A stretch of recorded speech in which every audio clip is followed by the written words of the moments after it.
मुरारे हे नाथ नारायण वासुदेव श्रीकृष्ण गोविंद नाथ नारायण वासुदेव बोलो कृष्ण कन्हैया लाल की जय। आज आपण या पवित्र नदीच्या काठीवर कैलासवासी बाळकृष्ण शांताराम तरटे यांच्या दसक्रियेच्या निमित्ताने आपण एकत्रित झालेलो आहोत आणि या निमित्ताने कैलासवासी बाळकृष्ण यांना आपण श्रद्धांजली वाहत आहोत। या कार्यक्रमामध्ये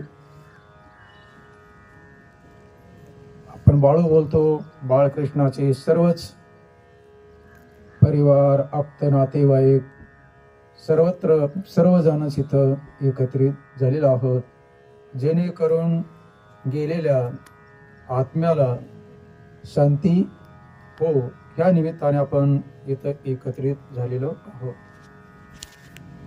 शास्त्रामध्ये बोललेलं आहे, गीता हे आपल्या हिंदू धर्माचा एक साररूपी ग्रंथ आहे। जसं एक ताकाचा फार मोठा डेरा राहतो, 20-25 लिटर दुधाचा जर ताक बनवलं तर त्याच्यातून लोणी 1 किलोच निघतो, अर्धा किलोच निघतो। 20 किलो काय आहे, दूध आहे, पण तो लोणी किती निघणार, अर्धा किलो त्याच्यात लोणी। ताक काय आहे, आसार आहे, आणि लोणी काय आहे, सार आहे।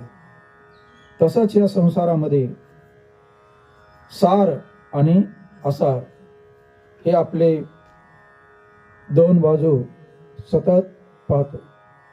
संसारामध्ये सार सार विठोबा नाम तुझे सार, म्हणून सोळ पाणी जपत असे वारंवार।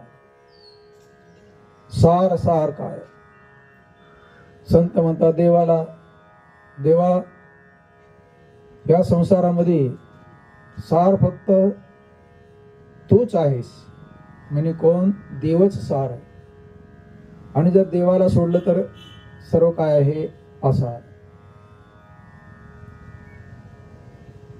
तर सार आणि आसार याचा निवड करायचा आहे, तो कोण करू शकतो, मनुष्य करू शकतो। शंकराचार्य बोलतात, दुर्लभम त्रयमेव एतत् देवानुग्रहेतुकम। दुर्लभम त्रयमेव एतत्, 3 वस्तू फार दुर्लभ आहे। देवानुग्रहेतुकम, आणि ही देवाची कृपा असेल तरच ही 3 वस्तू आपल्याला प्राप्त होऊ शकतात। आणि ते 3 वस्तू कोण आहेत, मनुष्यत्वम, मुमुक्षुत्वम, महापुरुष संश्रयाः। मनुष्यत्व, मुमुक्षुत्व आणि महापुरुषाचा आश्रय, 3 वस्तू संसारामध्ये दुर्मिळ आहे। मनुष्यत्व वेगळं आणि मनुष्य वेगळं। जसं आपण अनेक पशु पक्षी पाहतो, ते पण आपले घर बनवतात, खातात, पितात, आनंद घेतात, आणि त्याच पशुसारखं जर मनुष्याने जर केलं तर मानवामध्ये आणि त्या पशुमध्ये काहीच अंतर नाहीये। आहार निद्रा भयमैथुनंच समानमेतत् पशुवीर समानम, ज्ञानेन हि न पशुवीर समान। अर्थात आहार निद्रा हे खाना पीणं, चाहे मनुष्य हो चाहे पशु पक्षी हो, सर्वांमध्ये समान आहे। अंतर काय आहे मनुष्यामध्ये आणि पशुमध्ये, ज्ञानम हि तेषाम अधिकम इष्यते, फक्त मनुष्याला ज्ञान जास्त आहे, आणि जर ते ज्ञान जर नसेल तर पशुवीर समान, जर ते ज्ञान नसेल तर त्या पशुमध्ये आणि ह्या 2 पायाच्या मनुष्यामध्ये काहीच अंतर नाही. मग ते ज्ञान कोणचं? हे सार आणि आसार याचा निवाड कर. जसं सूप आहे, सूप काय करतंय? पहिलं आपल्या माता माऊलीला माहित आहे, ते कोंडा कांडायचे, चाहे ज्वारीचा कोंडा राहायचा, कधी साळी राहायचे, कधी बाजरीचा कोंडा राहायचा, ते काही जाऊ देत नाही ना. काढल्यानंतर सुपाने पाकडायचं. पाकडल्यानंतर सुपाचा स्वभाव काय आहे? सुपाचा स्वभाव आहे सार सार गहिये तोता देत उडाय. सुप ऐसा सुहाय. आणि सुपाचा स्वभाव एवढा चांगला आहे, सुंदर स्वभाव आहे त्याचा. काय त्याचा स्वभाव आहे? जे दाणे आहेत, जे सार आहे, जे तत्व आहे, ते सूप आपल्याजवळ ठेवतंय. आणि जे भुसा आहे, कोंडा आहे, आसार आहे, त्याला काय करतंय? पाकडून बाहेर काढून देतोय. तसं मानवाला देवाने एक बुद्धी दिलेली आहे. काय बुद्धी दिलेली आहे? की सार आणि आसार याचा निवड करा. जसं राजहंस पक्षी एक बगळ्यासारखा म्हणा, बदकासारखा मोठाच्या मोठा आहे. राजहंस चित्रामध्ये पाहतो आपण राजहंस पक्षी. राजहंस पक्षासमोर दूध आणि पाणी एकत्र करून जर ठेवलं तर त्या राजहंस पक्षाची जी चोच आहे, त्या चोच मध्ये असं एक मशीन फिट आहे, त्याचं स्वतःच अर्ध पाणी आणि अर्ध दूध मिक्स करून जर ठेवलं तर चोच मध्ये टाकल्यानंतर फक्त पाणी सोडतंय आणि पाण्यातून मिक्स झालेलं दूध वेगळं करून घेतं. म्हणजे त्याच्या चोचीमध्ये अशी एक शक्ती आहे की आसार पाणी बिलकुल आत जाऊ देत नाहीये आणि सार दूध आपल्या पोटात जाऊ देते. तसं जीवात्मा मनुष्य कशा करता आलेला आहे? कारण बडे भाग से मानुस तन पावा, सुर दुर्लभ सद ग्रंथ न गावा. तुलसीदास महाराज म्हणतात बडे भाग से म्हणजे अनेक जन्माच्या पुण्याने. जसं तुकाराम महाराज म्हणतात का नाही, जन्मो जन्मांतरीची असेल पुण्य सामग्री, तरीच नाम जिव्हाग्री येईल श्रीरामाचे. सर्व संत म्हणतात देवाचं नाव ज्या मनुष्याच्या मुखाला येतंय तो मनुष्य फार भाग्यवान. त्याचं काही ना काही पूर्वज काय आहे? पुण्य. म्हणून तो देवाचं नाव घेऊ शकतो, अन्यथा नाही. तुम्हाला कथा माहित आहे ना, कीर्तनात कथा सांगत असतात. एक म्हातारा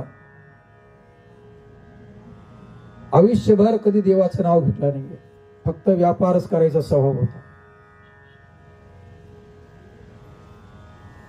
एक वासरू काय म्हणतात ते केरसुनी खात होतं बोलतात. मग त्याला म्हणतो मारायच्या वेळेस काहीतरी बोलायची इच्छा केली. परत त्या मुलाने विचार केला की बापाने इतका व्यापार केलेला आहे, आता मरत्या वक्त वाणी गेलेली आहे, वाणी गेलेली आहे तर काहीतरी झापून ठेवलेलं धन सांगत असेल. तर डॉक्टरला सांगितलं की ह्याला चांगलं इंजेक्शन द्या आणि जेणेकरून एखाद मिनिट तर बोलता आलं पाहिजे असं इंजेक्शन द्या. जसं कस्तुरी सुगंध असतो का नाही, तो पण काही श्वास गेलेला पण थोड्या वेळेस येतो गरमीने, असं त्याचे सांगतो. तसं ते इंजेक्शन दिल्यानंतर त्याला थोडी चेतना आली. मुलं बोलू लागले, बाबा बाबा सांगा सांगा कुठं काय ठेवलंय का? अरे वेड्यानो, सर्वजण दुकान बंद करून इथं आलेले आहे आणि समोर वासरू जो आहे ना ते केरसुनी खाते, मी झाडू खातोय, त्याला तुम्हाला कळत नाही. म्हणजे मराला टेकलेलं आहे, जीव जातोय, परंतु बुद्धी कुठे ठेवलेली होती? व्यापारामध्ये आणि त्या झाडूमध्ये, त्या घोळमध्ये ठेवले होते की ते वासरू खात. त्याचा अर्थ काय आहे?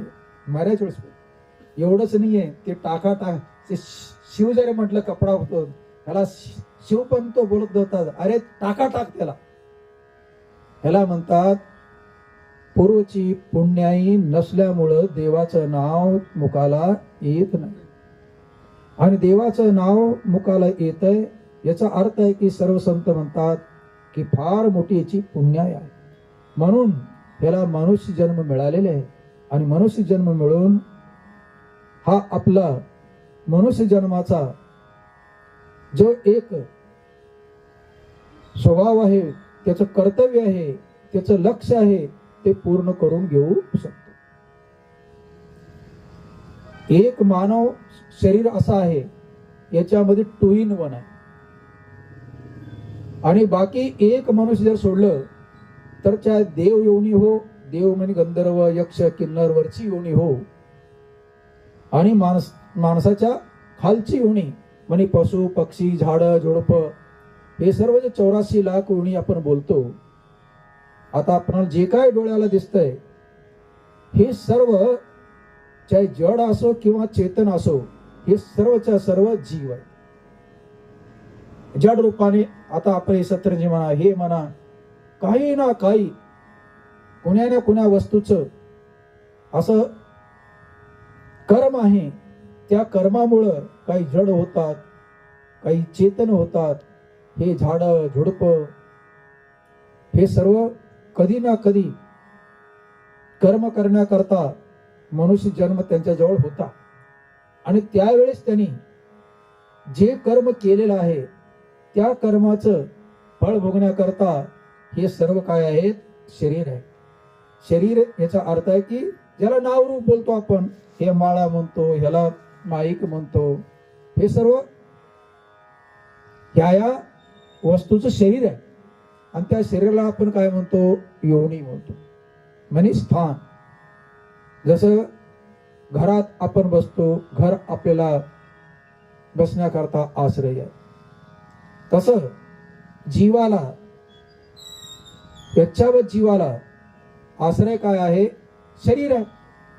ते शरीर जड पण आहे आणि चेतन पण आहे. जसं अहिल्याला शाप दिले गौतमाने, जा तो दगड हो, दगडून पडली का नाही?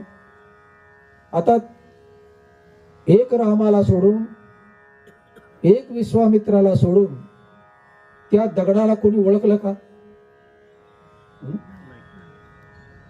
गौतम ऋषी तर शाप देऊन गेले निघून, दगडून पडलेले आश्रमात. आश्रम उजाडलेला आहे गौतम ऋषीचा, सर्व दगडच दगड पडलेले आहेत. त्या वाटेने विश्वामित्र राम आणि लक्ष्मण यांना घेऊन चालले होते. विश्वामित्राचं आणि वशिष्ठ महाराजांचं घनघोर विरोध, दोघांचं वाकडं, असं वाकडं की एकूण एकाला पाहण्याची इच्छा करत नव्हते. विश्वामित्र क्षत्रिय आहे, वशिष्ठजी ब्राह्मण आहे, वशिष्ठजी ब्रह्म ऋषीला प्राप्त झालेले आहे. आणि विश्वामित्र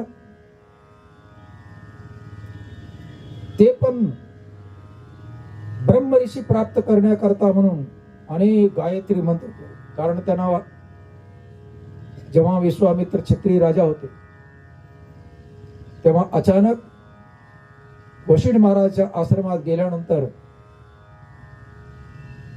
त्या पूर्व आश्रमात जो विश्वामित्र राजा होते, अनेक सैनिक, हजारो सैनिक बरोबर होते, स्वतः राजा आहे. वशिष्ठ महाराजांनी बोलले, राजन या तुमचं स्वागत आहे. ते बोलले, काय स्वागत करणार तुम्ही तुमच्या आश्रमात? आम्हाला काय खायला, एवढ्या लोकांना काय खाऊ घालणार? वशिष्ठ बोलले, चिंता करू नका. वशिष्ठ जवळ एक नंदिनी गाय होती, तिचं नाव आहे नंदिनी. आणि कल्प काय कामधेनू, कामधेनू, नंदिनी कामधेनू. त्यांनी बोलत, तुम्हाला काय पाहिजे? तुम्ही बसाल जेवायला.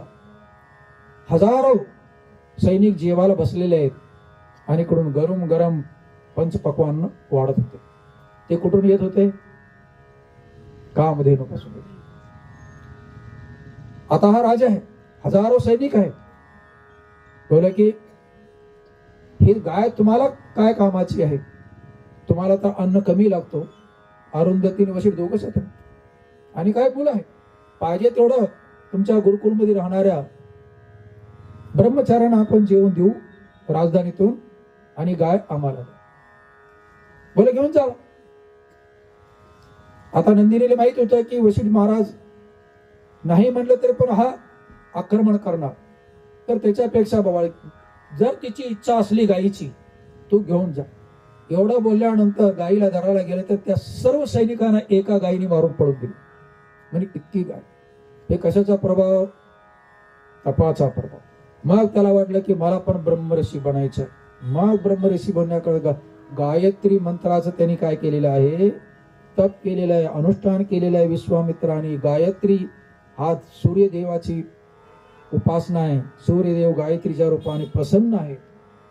एवढा महान ऋषीच्या रूपाने तो पण झाले. कोण झाले? विश्वामित्र. परंतु त्यांना कधी पण राजर्षीच बोलत होते. विश्वामित्रला एक राजर्षी राहतो आणि एक ब्रह्मर्षी. राजर्षी याचा अर्थ आहे की ज्ञानी आहे, परंतु क्षत्रियापासून तो राजर्षी ज्ञानी आहे. आणि ब्रह्मर्षी याचा अर्थ आहे की ब्राह्मण परिवारात, ब्राह्मण शरीर असो या न असो, परंतु ब्रह्म जानाति ती ब्राह्मण. तो ब्रह्मऋषी बनण्याकरता म्हणून भरपूर प्रयत्न केला. एक दिवस विश्वामित्राला मारून टाकण्याचा, विश्वामित्राने वशिष्ठाला मारून टाकण्याचा प्रयत्न केला. का? की मी इतकं तप केलंय परंतु मला ब्रह्मऋषी बोलत नाहीत. मी एवढं तप केलेलं आहे. सूर्याचे मंत्र, गायत्रीचे मंत्र करून वगैरे मी काय इतकं ज्ञान प्राप्त केलेलं आहे. तर मला पण ब्रह्मर्षी बोललं पाहिजे. परंतु सभेमध्ये वशिष्ठजी त्यांना बोलायचे विश्वामित्राला, या राजर्षी.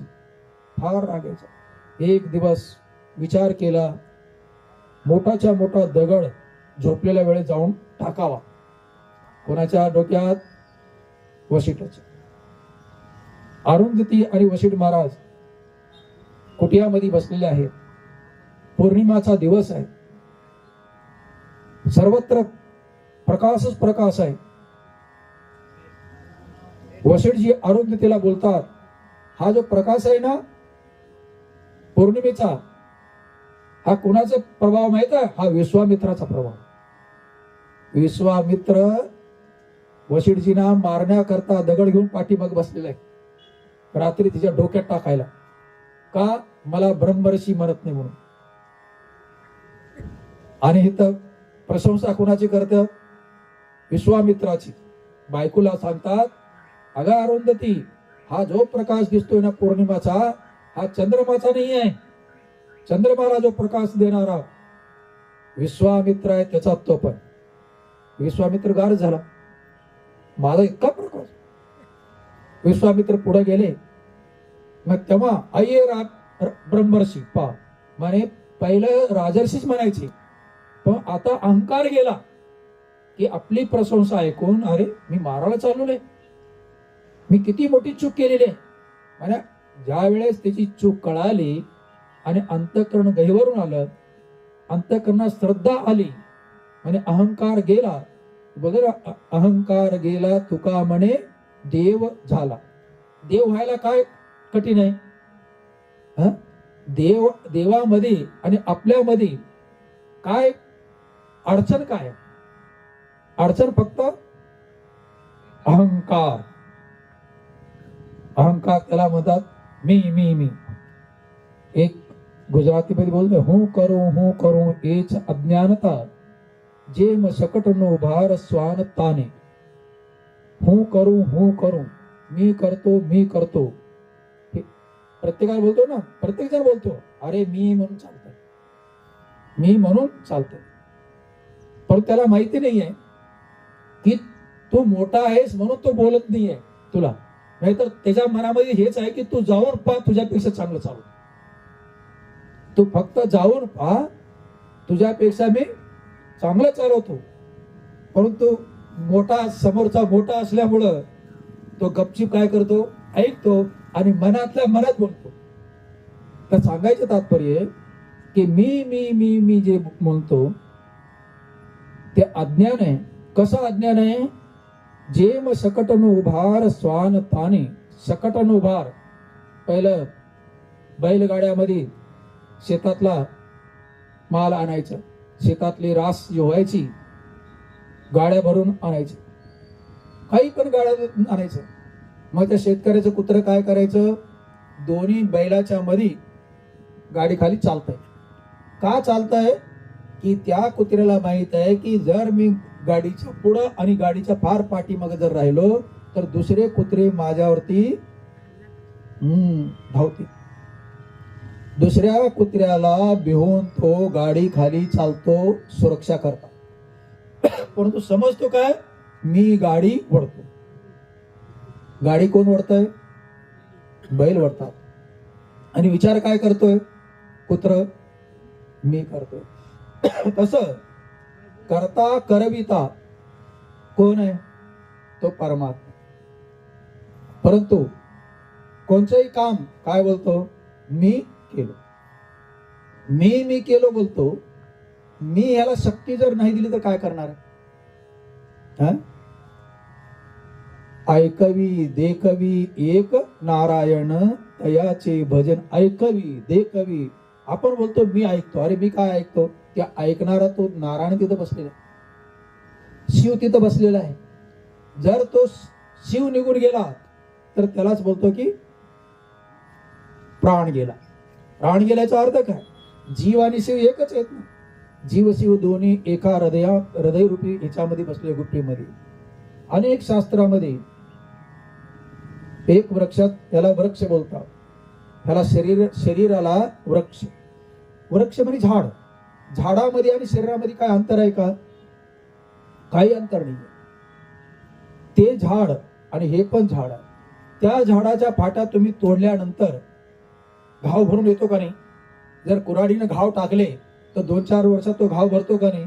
तसं डॉक्टरने ऑपरेशन केलं की घाव भरतंय का नाही? म्हणून प्रत्येक शरीराला शास्त्रामध्ये, उपनिषदामध्ये वृक्षाची उपमा दिली गेली आहे. हे वृक्ष, आणि ह्या वृक्षावरती 2 पक्षी बसलेले. द्वा सुपर्णा सयुजा सकाया समानम वृक्षे परिसस्वजाते एक स्वादु पिप्पलमाती अन्य अनस्नन अभिचकाचती. एका वृक्षावरती 2 पक्षी बसलेले आणि दोन्ही मधून सुपर्ण सकायो, सका म्हणजे मित्र आहेत, चांगले पंखवाले आहेत. आणि दोघं करतात काय? एक साधू पिप्पल माती. एक साधू म्हणे चांगले चांगले, पिप्पल म्हणे कर्माचं फळ, अत्ती म्हणे खातो. प्रत्येक जण आपल्या केलेल्या कर्माचं फळच भोगतो का दुसरं काय करतो? केले कर्म ते भोगा आले, उपजले मेले ऐसे किती. म्हणजे हे जे काही दिसतात आपल्या आपल्या केलेल्या कर्माच्या फळाच्या रूपानेच दिसतात, याच्या व्यतिरिक्त काहीच नाही. ह्याला म्हणतात केलेल्या कर्माचं फळ भोगणे. ह्याला म्हणतात पिप्पलम साधू अत्ती. एक पिपळाचं, पिप्पळ आपण पिप्पळ म्हणजे तो पिप्पळ वेगळं, आणि या पिप्पळाचा अर्थ होतो की कर्माचं फळ. तो कर्माचं फळ खातो. आणि दुसरा पक्षी काय करतो? अनस्नन अभिचकासती. तो न खाता मस्त या जीवात्म्याला तो शक्ती देतो, आनंद देतो. वसे तो देव तुझ्या अंत. सर्वाच्या हृदयामध्ये तोच आहे. जैसा हृदयामध्ये मी राम असता सर्व सुखासी आराम का भ्रांतासी काम विषयावरी. तो सांगायचं तात्पर्य, एका शरीर रूपी वृक्षावरती 2 पक्षी बसलेले आहेत. एक जीवात्मा आहे आणि एक परमात्मा. त्या जीवात्म्याला मनुष्य देवाने अशी एक सद्बुद्धी दिलेली आहे की बाबा जीवात्मा, तो प्रत्येक कर्म करतोस आणि तुझ्या कर्माचं फळ भोगण्याकरता तू जिथं जातोस ते तुझ्या मी सांगत. तू होतो का नाही? जेथे जातो ते तू माझ्या सांगते. अर्थात या त्या दगडाच्या योनीमध्ये कोण गेलेली होती? आईल्या गेली होती. आणि राम लक्ष्मणाला घेऊन विश्वामित्र चालले होते. कुठं चालले होते? सीता संवर. एक तर वशिष्ठ महाराजांनी सीता संवरा करतात जाण्यास परवानगी दिली. आता ते सीता संवर निमित्त नव्हतं. निमित्त काय होतं विश्वामित्राला? की ताडका आधी हितच यज्ञ केले असतील मला वाटतं सर्व विश्वामित्रांनी. आणि सर्व राक्षस हितच ह्या पंचवटीकडेच होते. दंडकारण्य होते. त्या विश्वामित्राच्या आश्रमामध्ये हे सर्व राक्षस यज्ञ आधी करू द्यायचे नाहीत, काही करू द्यायचे नाहीत. मग तेव्हा विश्वामित्राने दशरथ राजाला सांगितलं की माझा यज्ञ पूर्ण करण्याकरता तुमची 2 मुलं द्या. ते बोलले 2 मुलं सोडून, 2 मुलं माझे प्राण आहेत राम सोडून, तुम्ही बाकी पाहिजे तेवढी सेना मागा तुमच्या यज्ञाची सुरक्षा करण्याकरता, परंतु माझी मुलं घेऊन जाऊन. विश्वामित्राने वशिष्ठजीकडे पाहिलं आणि वशिष्ठजीला माहिती पडलं की इतका मोठा महान आलेला आहे. विश्वामित्राजवळ तो पहिला राजा आहे, छत्री आहे, त्याच्याकडे इतकी मोठी विद्या आहे की कुणालाही फक्त मंत्राने मारू शकतो. इतकी मोठी शक्ती आहे. कारण पहिलं सर्वांकडे काय राहायचं? शब्दभेदी बाण. किती लांब जर असला तर इथून बाण मारला तिथे जाऊन अजून इकडे यायचं लांबच. कोसो दूर राहिले तरी तिकडे सैनिक आहेत आणि इथून बाण मारला की बस तिकडेच मारायचं. म्हणजे जवळ यायची पण गरज नाही. म्हणजे इतकी मोठी शस्त्रविद्या कुणाजवळ आहे? विश्वामित्राजवळ. परंतु एक ऋषी आहेत, आपण क्षत्रिय मुलांना विद्या दिली पाहिजे आणि ह्या मुलाकडनं काम करून घेतलं पाहिजे. विश्वामित्राला माहित होतं का हा राम देवाचा अवतार आहे आणि याला आपण काय दिलं पाहिजे? विद्या दिली पाहिजे. आणि विद्या देऊन आपली यात्रा समाप्त केली. म्हणून राम आणि लक्ष्मणाला आपल्या आश्रमाकडे घेऊन जाताना मध्ये तो वशिष्ठ महाराज गौतम ऋषीचा आश्रम आहे. रामाला सांगितलं रामा ते दगड पडलेलं आहे ना त्याला थोडस स्पर्श कर. रामाला माहित होतं त्याला स्पर्श काय करायचं नाही तर फक्त पायाने मातीत टाक. फक्त पायाची मातीची धूळ तिकडे गेली त्या दगडावरती आणि त्या दगडातून दिव्य काय झाली? आहिल्या. शिळा होती मनुष्या झाला थोर कीर्ती वाकणली. म्हणजे एक दगड, त्या दगडामध्ये जीव होता का नाही? मला एवढंच म्हणायचं होतं की जड चेतन पर गए ग्रंथी यद्यपि मृषा छोटत कठीणाई. म्हणे ह्या सर्व जडामध्ये सर्वामध्ये काय आहे? जीव आहे. हे लोखंडामध्ये जर जीव जर नसला असता तर हे धरले असते का एकूण एकाला? एकूण एकाला धरतात, एकूण एकाला तुम्हाला राहण्याकरता देतात. याच्यात प्राण आहे का नाही? हा आहे. कणा कणामध्ये त्याचा वास आहे. त्याचा ज्याचा वास नाहीये तो निकाम आहे, काहीच कामाचा नाही. जे पण कामाला येतंय तर त्याच्यात राम आहे म्हणून कामाला आलं. जर ज्याच्यात रामच नाहीये तर कोणतीच वस्तू कामाला येऊ शकत नाहीये. तर सांगायचं तात्पर्य सर्व जडामध्ये सर्वांमध्ये तोच आहे, देवच आहे अशी ओळखण्याची जी बुद्धी आहे त्याचं नाव आहे ज्ञान. आणि हे ज्ञान माणसामध्ये आहे, पशुमध्ये नाही. विठ्ठल जळी स्थळी भरला रीता ठाव नाही उरला असं जे बोलतात. कहा पग डारो देख अनेरा देके तो सब वहिनी घेरा. तुकाराम महाराज म्हणतात गोपीच्या रूपाने म्हणतात. एक गोपी चाललेली आहे, पाय वरती उचललेले आणि खाली ठेवत नव्हती. का खाली ठेवत नव्हती? कुठं पाय ठेवू? जिथं पाय ठेवावं तो पाय त्या देवावरती पडतो. म्हणून मला पाय ठेवण्याकरता पण जागा नाही. कारण ती जागा सर्व कुणाने भरली आहे? देवाने भरली. सब जग हर भरा है ढूंढत पुरत उदासी. पानी में मिन प्यासी मोहे सुन सुन आवत हसी. मीराबाईचं एक पद आहे, हिंदी पद, अभंग आहे. पानी में मिन प्यासी. पाणी में म्हणजे पाण्यामध्ये, मीन म्हणे मासा, मासोळी. प्यासी म्हणजे काय आहे? तहान लागलेली आहे. मासा कुठं आहे? पाण्यामध्ये. पण त्याला काय लागलेले आहे? ताण लागलेले. जर ताण लागलेले माशाला असले तर त्या माशाला पाणी प्यायचे असेल तर काय करावं लागतं माहिती आहे तुम्हाला? उलटी उडी मारावं. असं पाणी ना, असं असं केलं तर त्या असं जाते बाहेर, जात नाहीये. मग त्याला जाण्याकरता तो उलटावं लागतो पाण्यातून. तुम्ही कधी कधी पहा मासे असे उलट्या मारतात, उड्या मारतात, कोलाट्या घेतात. त्या कोलाट्या कशा करता घेतात? पाणी पिण्यावर. जर कोलाटी जर घेतली नाही, उलटी उडी जर मारली नाहीये तर त्याला पाणी पिता येत नाही. तसं सब जग हार भरा हुआ है, म्हणजे सर्व जाग्यामध्ये हरी हार, हरी म्हणा किंवा हार म्हणा. हार म्हणे शंकर भगवान, हरी म्हणे विष्णू भगवान.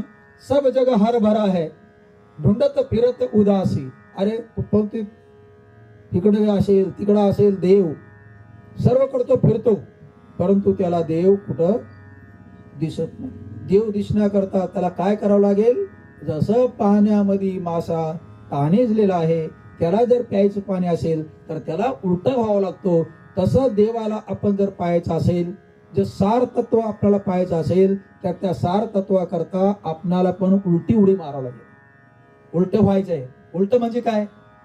उलट याचा अर्थ आहे परांच खाणी व्यतनत स्वयंभू तस्मात परांग पश्यती न अंतरात्मन कश्चित धीरा आवृत्ती चक्षु आत्मानम ऐक्षत.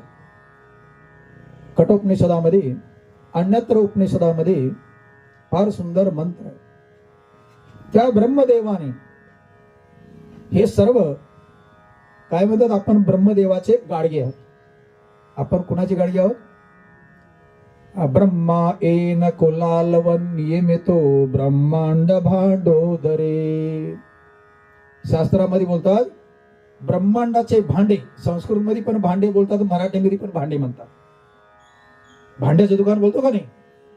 हा संसार काय? ब्रह्मदेवाचा. ब्रह्मदेव कुंभार आहे आणि त्या कुंभाराच्या भांड्याचे दुकान आहे सर्व. हे संसारामध्ये सर्व जेवढे काय 84 लाख योनी जीव आहेत का नाही, 84 लाख एवढी भांडी आहेत. आणि या भांड्याचा मालिक कोण आहे? ब्रह्मदेव. म्हणून बघा, ब्रह्म एन कुलालवन नियमितो ब्रह्मांड भांडोदरे. ब्रह्माजी कुलाल, कुलाल म्हणजे कुंभार. जसं कुंभार गाडगे बनवतो तसं ब्रह्मदेव हे नित्य निरंतर गाडगे करतो. एक गाडगा फुटतंय ना फुटतंय, दुसरं तयार. एक फुटतंय ना फुटतंय, मरे मागुता जन्म धरे नाही एक क्षण विसावा. तुकाराम महाराज म्हणतात, आजकाल बोलतात ना, हे पिऊन मरतात म्हणा, काही गळपास घालून मरतात म्हणा, कुठं पाण्यात उड्या मारून मरतात, विष खाऊन मरतात. कशा करता? बोलतात की इतका त्रास होतो ना संसारामध्ये, या संसाराच्या त्रासाला कंटाळलेले, आणि जर विष खाऊन मेलं तर आपण ह्या त्रासातून काय होतो? मुक्त होतो. असं बोलतात. पण मुक्त एक कधीच होऊ शकत नाही. कारण का? जसं जी हिरवी आळी मोठी राहते का नाही गवतावरती, आजकाल तुम्ही पहा असं चालत असते, त्याला हिंदीमध्ये जोक म्हणतात. आणि उलूक दुसऱ्या संस्कृतमध्ये दुसरं नाव. तर ते जसं पुढचं पाय टेकवल्याशिवाय पाठीमागचं अर्ध शरीर उठवत नाही, अर्ध असं असं करत राहते हिरवी, आणि पुढं टेकवल्याशिवाय पाठीमागचं अंग उठवत नाही. तसं तुकाराम महाराज म्हणतात, प्रत्येक प्राणी जो मरतो ना, मरायच्या वेळेस पहिलं तिथं जन्माला तिथं जातोय, पहिलं शरीर तिथं धरतय आणि त्याच्यानंतर इकडून सोडतोय. लवकर जीव जात नाही ना. का लवकर जीव जात नाही? कधी कधी त्याला केलेल्या कर्माचं फळाप्रमाणे चांगलं शरीर समोर दिसत नाही. तुमच्या मुलाला पहिलं, आपले म्हातारे लोकांना माहित आहे, माजरपाटचे कपडे घालायचे, टायरचे चप्पल घालायचे. आता टायरची चप्पल तुमच्या मुलाला देऊन पहा बघू. नाव तर ऐकलेत का? तुमच्या मुलाने टायर चप्पल पाहिले का कधी? पण तुम्ही घातले का नाही? म्हाताऱ्या माणसाने टायरची चप्पल घातले, मांजरपाडचे शर्ट घातले, परंतु आज मुलं त्यांची घालू शकतात का? त्यांना आवडत आहे का? नाही आवडत. जसं आज मुलांना खराब कपडा, खराब चप्पल म्हणजे हलक्या दर्जाची आवडत नाहीये, तसं जीवात्मा मरताना त्याच्या समोर केलेल्या कर्माचं जे फळ शरीर दिसतंय तेव्हा चांगलं असेल तर गपचिप जातो, आणि जर चांगलं नसेल तर ते इथेच अडकतंय, जाऊ का नको, जाऊ का नको. परंतु इति गुह्यतम शास्त्र, हे देवाची फार मोठी देणगी आहे की जीव मरताना तो सांगू शकत नाही की मला कोणचं शरीर प्राप्त. तेवढं देवाने आपल्याजवळ ठेवलेलं आहे. कारण का, त्याचा संसार चालवायचा आहे देवाचा. प्रत्येक व्यापारी आपलं दुकान चालवण्याचा प्रयत्न करतो. हे ब्रह्मदेवाचा व्यापार आहे, नित्य गाडगे. आणि एक गाडग जर बाद झालं याचा अर्थ आहे की बाद होणे. हे गाडग बाद कधी होतंय? मारिली बॉम्ब ते बोलतो का ना, ते गाडग बाद होते. परंतु इथं जोपर्यंत याच देही याची डोळा भोगू जीवन मुक्तीचा सोहळा, या शरीरामध्ये आपल्या स्वरूपाचं ज्ञान झालं ही गाडग बाद झालं. मग तो ब्रह्मदेव बोलतो, अरे रे रे माझ्या कामाचं आता नाही. कारण का, या शरीरामध्ये कशाला मानव शरीर कशाला दिलेले आहे? याच देही घडे देवाचे भजन. देवाचं भजन याच्यामध्ये घडतंय, दुसऱ्यामध्ये होतंय का? जर ह्याच्यामध्ये देवाचं भजन घडतंय तो देव पाहवया गेलो देवची होऊन हेलो. जर देव पाहायला गेलो तर आपण देव पाहायला जातो का? आपण मंदिर पाहायला जातो, आपण देव पाहायला जातो. बरं, आपण देवाजवळ नमस्कार करतो, देवापासून काय मागतो का देवाला मागतो? कधी बोललो का देवा तूच माझ्याकडे ये, तूच माझ्या सोबत राहा? असं काय का, देवा मला हे दे, मला ते दे. म्हणजे आपण कुठेही देव मंदिरात गेलो, देवाला मागतो का देवापासून मागतो? मग देवापासून मागतो याचा अर्थ आहे देवापासून संसाराचीच काही वस्तू मागतो ना. मग आपल्याला प्रिय देव प्रिय आहे का देवापासून काय मागणारी वस्तू प्रिय आहे? मागणारी वस्तू प्रिय. आणि आपण नाटक काय करतो? देवाची पूजा करतो, देवाचं भजन करतो. वास्तविक देवाचं भजन केलं का? देवाचं भजन त्याला म्हणतात कीर्तन चांग होय अंग हरिरूप. कीर्तन मराठीमध्ये कीर्तन फेटा बांधणारा कीर्तन म्हणतात, आणि संस्कृत मध्ये म्हणा किंवा हिंदीमध्ये कीर्तन याचा अर्थ आहे की भगवंताचं नामस्मरण. भगवंताच्या नामस्मरण कीर्तयंती. कीर्तन करणे याचा अर्थ आहे, तर मराठीचं कीर्तन आहे वेगळं, आणि भगवंताच्या नावाचं जयघोष करणे, भगवंताच्या लीलेचे वर्णन करणे, भगवंताच्या दिव्य चरित्रात. कारण का, आपलं चरित्र काय आहे? आपलं चरित्र याचा अर्थ आहे की आपलं कर्म, आपल्या कर्माचं काय प्रशंसा करायची मरक्याचं. आणि भगवंताचं जन्म कर्मच मे दिव्यम यो मे व्यक्ती तत्वता. गीतेमध्ये भगवान बोलतात की अर्जुना, माझा जन्म दिव्य आहे, माझं कर्म दिव्य आहे. भगवंताचा जन्म आणि त्याचं कर्म काय आहे? दिव्य. यो मे व्यक्ती तत्वता, जो मला तो जाणतो, जो जाणतो तोच मुक्त होतो. आपण कृष्ण म्हणा, राम म्हणा, कोणचे देव म्हणा, त्यांचा जन्म आपल्यासारखा नाही होत. आपल्याला 9 महिने आईच्या काळ कोठडीमध्ये राहावं लागतो. नाही तिथं वारा आहे, काही नाही, काही स्वच्छता नाही,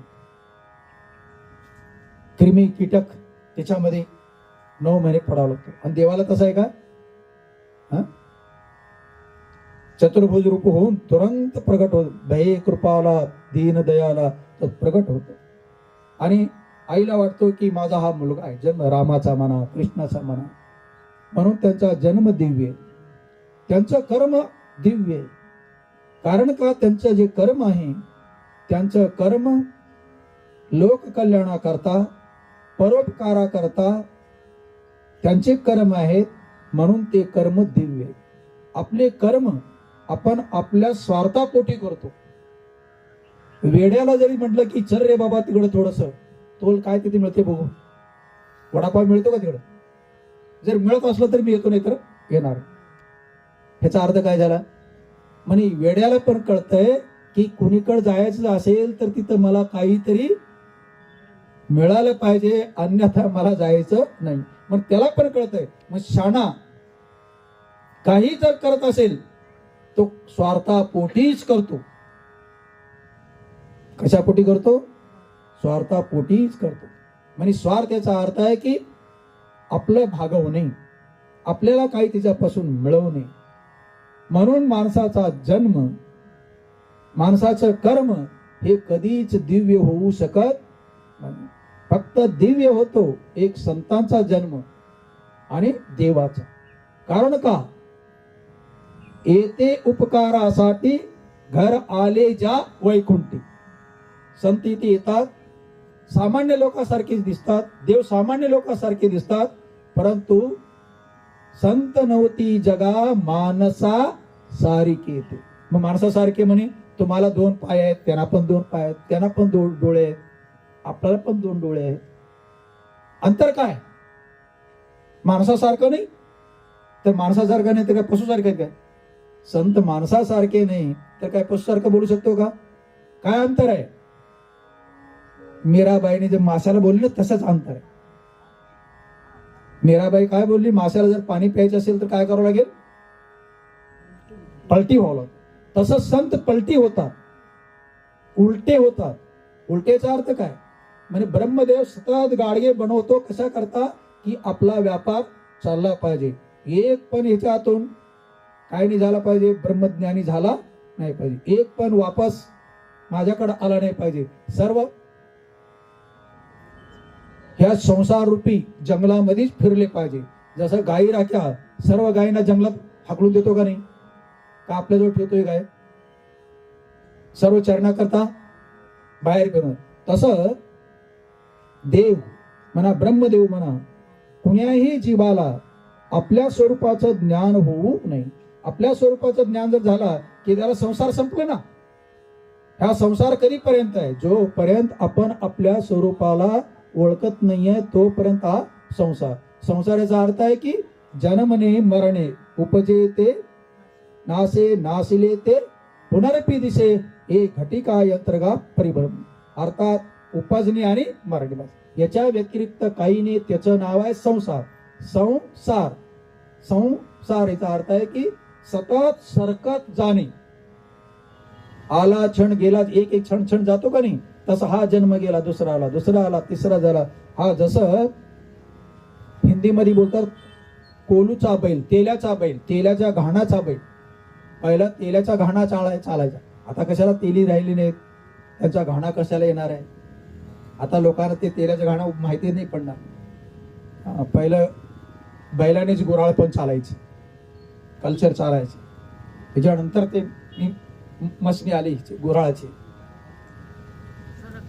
हा कल्चरामध्ये सांगायचं तात्पर्य, जसं तो तेल्याचा बैल, तेलाचा तेली काय करत होता, त्याच्या समोर आहे ना एवढं लांब, पुढं काठी बांधतो, दांडका, त्याला हिरवा चारा बांधतो, ते जिमे करतो, ते घेत घेत दिवसभर फिरतय. हा दिवसभर फिरते ते बैल. कशा करता? त्या चाऱ्या करता. आणि ते तेल निघत राहते. म्हणजे तेलाला काही त्या बैलाला मारायची गरज नाही, काही करायची गरज नाहीये. फक्त आपलं त्याच्यातून करडी म्हणा, शेंगा म्हणा टाकायचे. शेंगाने पहिलं शेंगाने आणि करडी वगैरे टाकलं तर काय निघायचे? ते तेल निघायचं आणि एकीकडे पेंड निघायचे. करडीचे तेल, शेंगाचे म्हणा, तिळाचे म्हणा, सर्वच पेंड निघायचे त्यावेळेस. मग त्याला काढायचं असेल तर फक्त हिरवा चारा द्यायचा. तसा आपल्याला हिरवा चारा आहे. कोणचा? बायका, मुलं, व्यापार, हे सर्व आपल्याला काय आहे? हिरवा चारा आहे. त्या हिरव्या चाराला खायच्या चक्कर मध्ये मरूपर्यंत फिरतोय, पण तो कधी त्याच संपत नाही. मग मरूपर्यंत जर संपला तर मरूपर्यंत जे त्याला संस्कार झालेले आहेत ते संस्कारच पुढे काय होतात? मरत्या वेळेस यम यम वापी स्मरण भावम त्यजत्यंते कलेवरम तम तमय वैती कौंतेय सदा तद भाव भाविता. गीतेमध्ये बोलतात, यम यम वापी स्मरण भाव, मरत्या वेळेस अंते या मती सागते. सर्व शास्त्र संत महापुरुष बोलतात बाबा जन्म आणि मरण हे सारखं लागलेलं आहे, परंतु ज्याचं मरण सार्थक झालं तो मनुष्य मुक्त झाला. ज्याचं काय झालं, मरण सार्थक झालं. मरण सार्थक कधी होतंय, मरण सार्थक तरी होत जिवंतपणेच.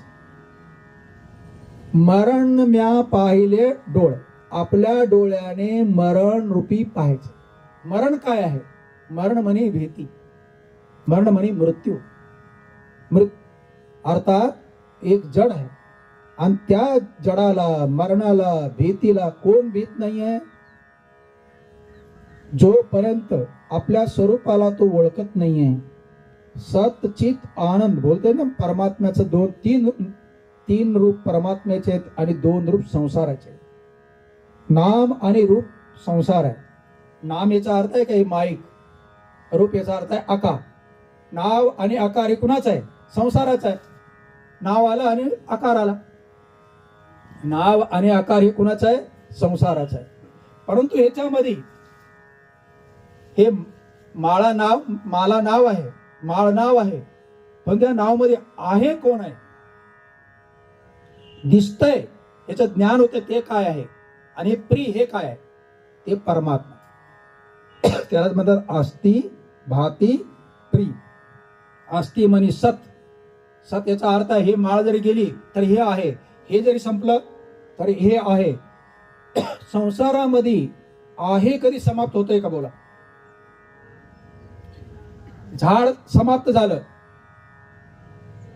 आता हे झाड आहे तर दुसरं झाड आहे का नाही, म्हणजे आहे, याचं नाव आहे सत. सत म्हणजे अस्तित्व.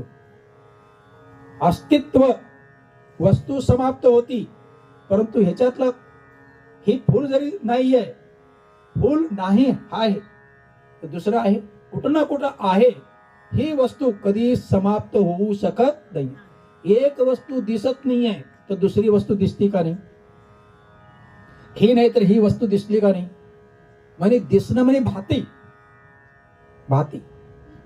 ज्ञान होणे म्हणजे एक वस्तू, अस्तित्व कधी मिटत नाहीये, दिसणं ज्ञान कधी मिटत नाहीये, आणि त्याच्यामध्ये आनंद म्हणजे प्रिय कधी मिटत नाहीये. म्हणून परमात्म्याला म्हणतात सच्चिदानंद.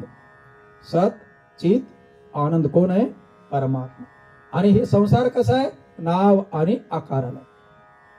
पहिला आपण एक बाळ जन्माला येतंय आणि त्या बाळाला पाहून मुलगी असेल तर मुलीचं नाव आणि मुलगा असेल तर मुलाचं नाव.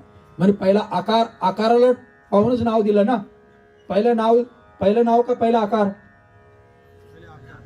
पहिला आकार आणि त्याच्यानंतर नाव. प्रत्येक संसारामध्ये वस्तूचा जो आकार आहे त्या आकाराला नाव आपण दिलेलं आहे. आपल्याला त्याचं नाव माहिती नाहीये, परंतु देवानी जो आकार निर्माण केलेले त्याने नाव ठेवलेलं आहे का नाही, ठेवलेलं आहे. तसं नाव आणि आकार हे खोटं आहे, आणि नाव आणि आकार त्याच्यामध्ये 3 वस्तू आहेत. ती काय आहे, सत आहे, परमात्मा आहे.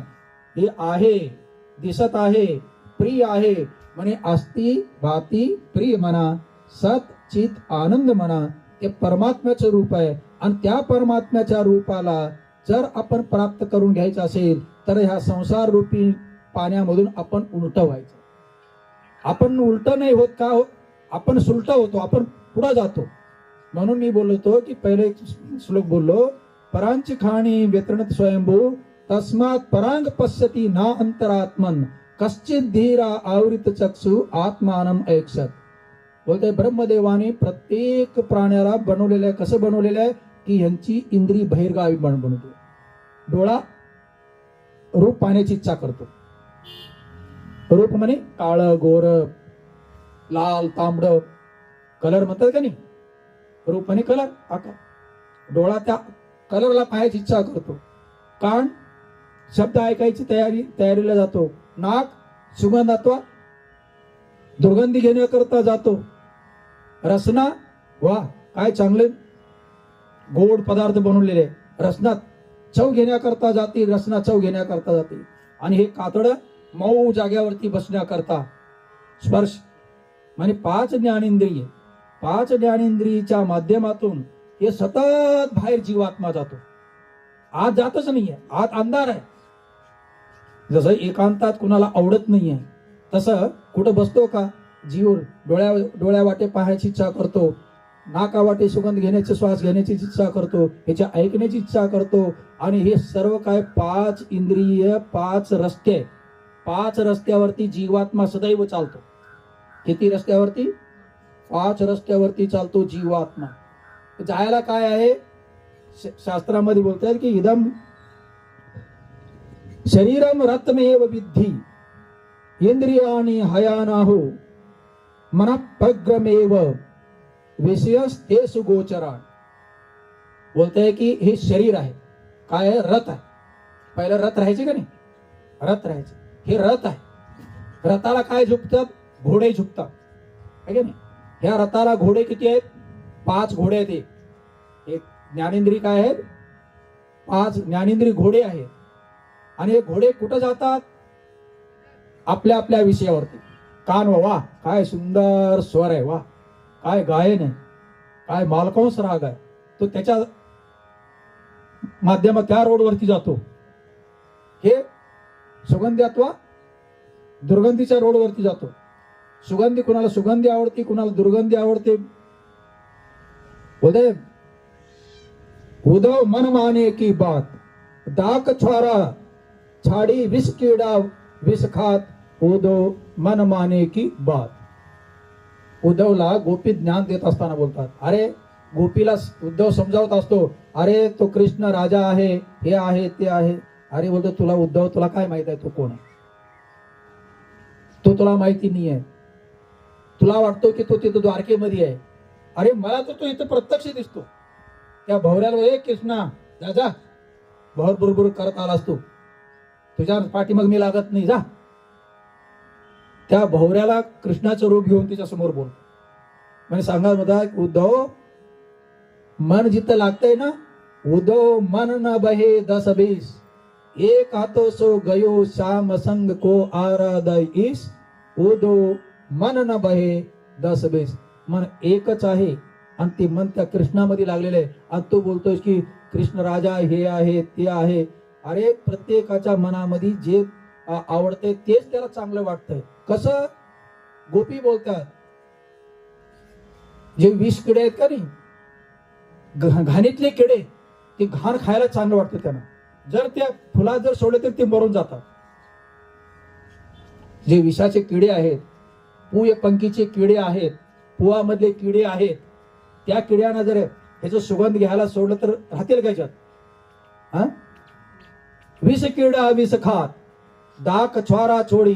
म्हणजे चांगले चांगले पदार्थ ते सोडतात, परंतु त्यांना जे वाईट आवडतो तिथं जातात. म्हणून प्रत्येकाच्या मनाला जे आवडतंय ते सांगायचं तात्पर्य, हे इंद्रियाचे घोडे विषयाच्या मार्गावरती सतत चाललेले आहेत. एक सेकंड यांना फुरसत नाहीये. प्रत्येक इंद्रिय बाहेर जातात. का बाहेर जातात? की भगवंतानी म्हणे ब्रह्मदेवानी ह्या इंद्रियाचा स्वभाव बाहेर जाणारे बनवले, बाहेरगामी बनवले, म्हणून हे बाहेर जातात. त्यांचा स्वभाव आहे. जसं पाण्याचा स्वभाव खालारा धावे स्वभाव पाणी. आता तिकडून नदी इकडे वाहते का नाही? तिकडे जाईल का मनमाडकडं, डोंगराकडं? नाही जाणार. का? खालार आहे तो सतत इकडे जावे, वरती ती जाऊ शकत नाही.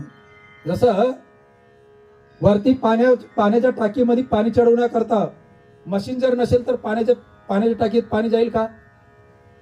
पाण्याची टाकी वरती आहे आपल्या बंगल्यात, तर खालून काय करावं लागेल? मोटर चालवावं लागेल का नाही? मोटर चालवली तर वरती पाणी जाते, अन्यथा जाऊ शकत नाही. परंतु वरचं पाणी क्वाक सोडल्यानंतर खाली पडण्याकरता मशीन लावायची गरज आहे का? मशीन लावायची गरज नाही. तसं संसारात ह्या जीवात्म्याला जाणं म्हणजे खाली पडणं. खाली याचा अर्थ आहे की त्रियग योनीला जाणे. कोणत्या योनीला जाणे? त्रियग योनी. 3 प्रकारची योनी आहेत ना. आपण मनुष्य मध्यम योनी बोलतो. यक्ष गंधर्व किन्नर ऊर्ध्वयोनी बोलतो, आणि हे झाडं झुडपं पशु पक्षी याला काय म्हणतात, तिर्यगयोनी बोलतो. म्हणजे खाली पडणं जसं पाण्याचा स्वभाव आहे तसं जीवाचा स्वभावता संसारामध्ये जाणं. परंतु कोणी कश्चित धीरा आवृत चक्षु आत्मानम ऐक्षत, कोणी धीर जर राहतो तो आवृत चक्षु, याचा अर्थ आहे की आपल्या इंद्रियाला बंद करतो आणि बाहेर जाऊ देत नाहीये. बाहेर जाऊ देत नाही, तो बाहेर गेला तरी पण तो विचार करतो. काय विचार करतो? प्रत्येक वस्तू जी उत्पन्न झालेली आहे हे काय आहे, एक दिवस जाणार. तर ह्याच्या पाठीमाग म्हणा तू कशाला लागतोस? जो नित्य परमात्मा आहे त्या परमात्म्याचं तू भजन कर. अर्थात संसाराचं काम करताना आपण संसारालाच काय करायचं, भजन करायचं.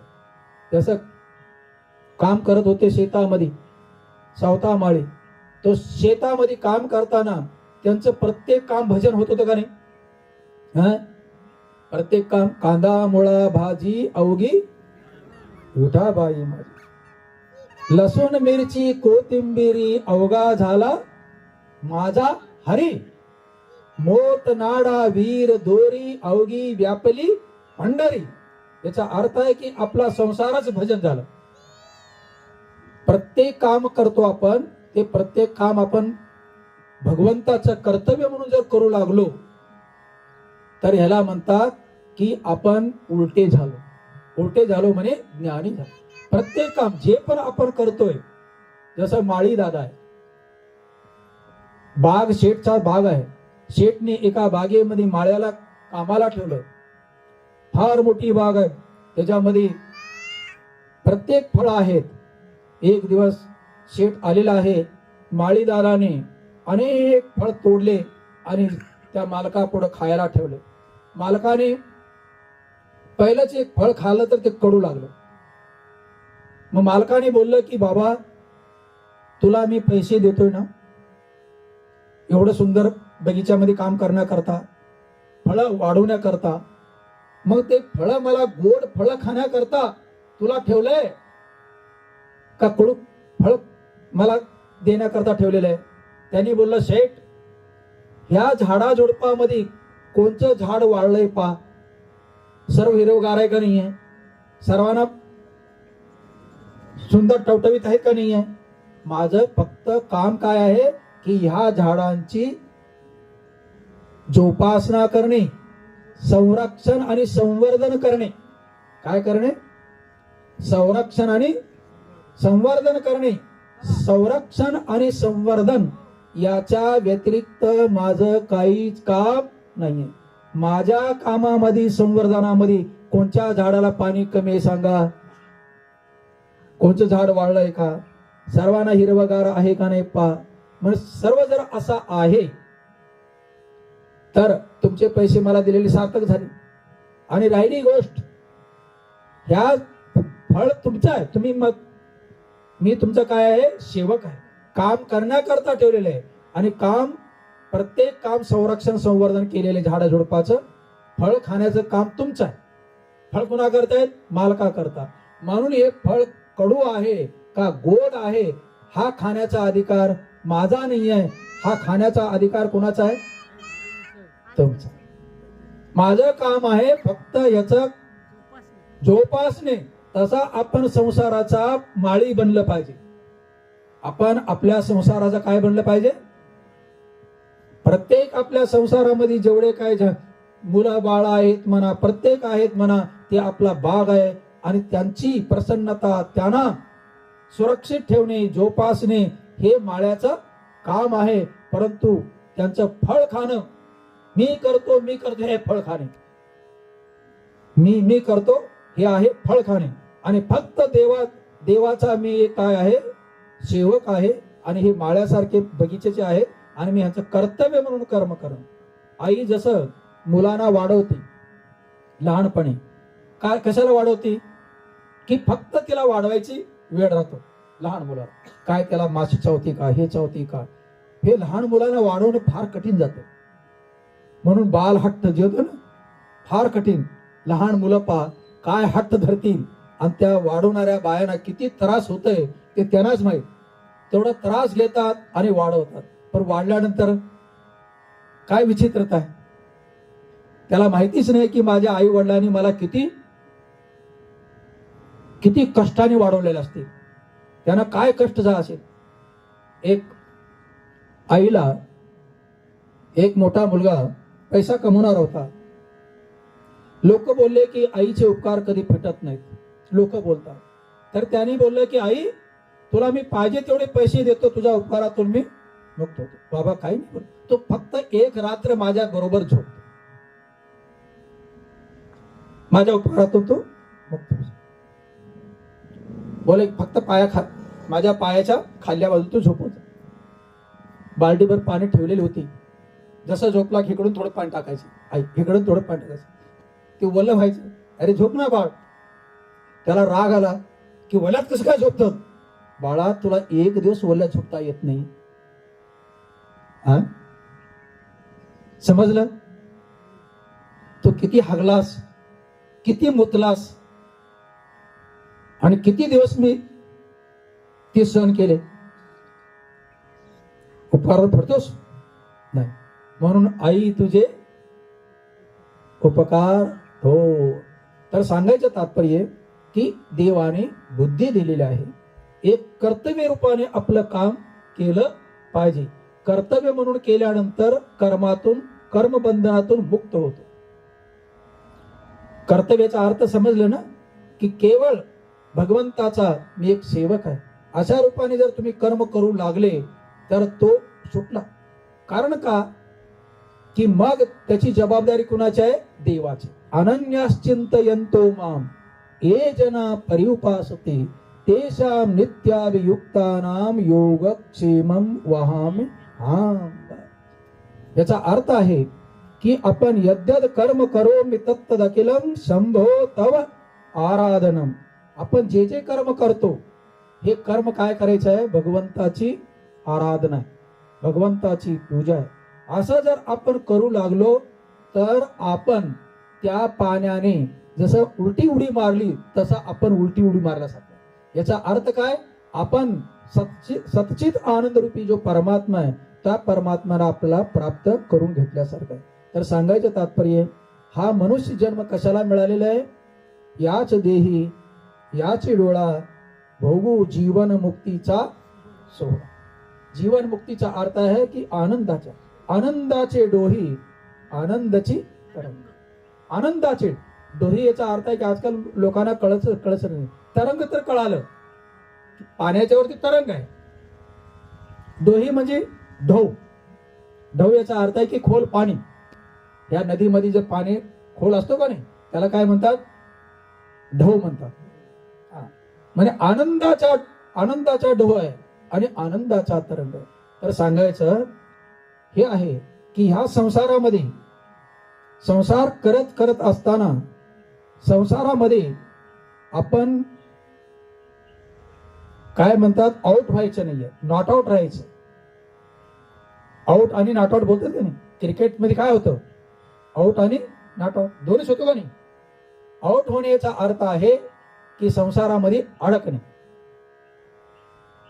आउट न होणे याचा अर्थ आहे की संसारामध्ये न अडकणे. जसं कमळाचं पान पाण्यामध्ये राहतंय, किती दिवस पाण्यामध्ये राहिलं तरी पण ते कमळाचं पान कधीच सडत नाहीये, वास मारत नाही. तुमचा कपडा 2 दिवस पाण्यात टाका, त्याला चिकट पण वास पण मारते आणि चिकट पण होतंय का नाही कपडा. परंतु कमळाचं पान कित्येक दिवस त्याच्या पाण्यामध्येच राहत आहे, परंतु वरती त्याचं देठ काढून झटका त्याच्यावरती पाण्याचा एक थेंब राहते का. तसं कमळाचं पान पाण्यामध्ये जसं निर्लेप राहते. काय राहत आहे, निर्लेप त्याला म्हणतात, लेप नाही. पाण्यामध्ये कपडा जर टाकला की हा लिप्त होतो, घाण वास मारतय, अर्थात हे सडतय, हिरवं होतंय पाण्यामध्ये कपडा थोड्या दिवसात. परंतु कमळाचं पान होतंय का नाही. तसं संसारामध्ये राहावं परंतु संसार आपल्यात राहू नाही. नाव कुठं राहते? पाण्यात राहते. नाव कुठं चालते? पाण्यात चालते. पाण्यात नाव चालताना त्या नावेमध्ये पाणी येतंय का पाण्यामध्ये नाव चालते? पाण्यात नाव चालते. तसं हे जो नाव आहे त्याला नाव म्हणतात, गाडी म्हणतात, रथ म्हणतात, हे सर्व आहे. हे कुठं चाललं पाहिजे? या संसारामध्ये चाललं पाहिजे, परंतु संसार आत आला नाही पाहिजे. जसं पाणी नावेत आलं तर नाव काय करते? बुडती. तसं आपण संसार करताना संसार जर आपल्यात आला तर आपण बुडतो. बुडतो याचा अर्थ आहे की किती वेळा जन्मा यावे, किती व्हावे फजित. किती वेळा जन्मा यावे, किती व्हावे फजित. याचा अर्थ आहे की हे संसार आपल्यामध्ये आला आणि तसं येऊ नये त्याच्याकरता मानव जन्म आहे. आणि सांगायचं तात्पर्य, मानव जन्माला मी पहिलं वाक्य बोल, 2 in 1 आहे. काय आहे? 2 in 1 आहे. 2 in 1 काय आहे? ह्या जन्मामध्ये नरकाला जायचं असेल नरकाला, मुक्त व्हायचं असेल तर मुक्त, ह्याच्यातून. परंतु याचा अर्थ आहे की हे भोगभूमी आणि कर्मभूमी. 2 in 1 म्हणजे एक भोगभूमी आणि दुसरी कर्मभूमी. आता समजा ह्या पशु पक्षाला केवळ पूर्वजन्माचं केलेलं कर्म खायचंच आहे ना. तुमच्या इथं जनावर आहे, तुम्ही जेव्हा दिले तेव्हाच खातील का नाही? कुत्र्याला जेव्हा देईल तेव्हाच खातो का नाही? बनवून खाईल का? तुमची गाय वासर काय कापून आणून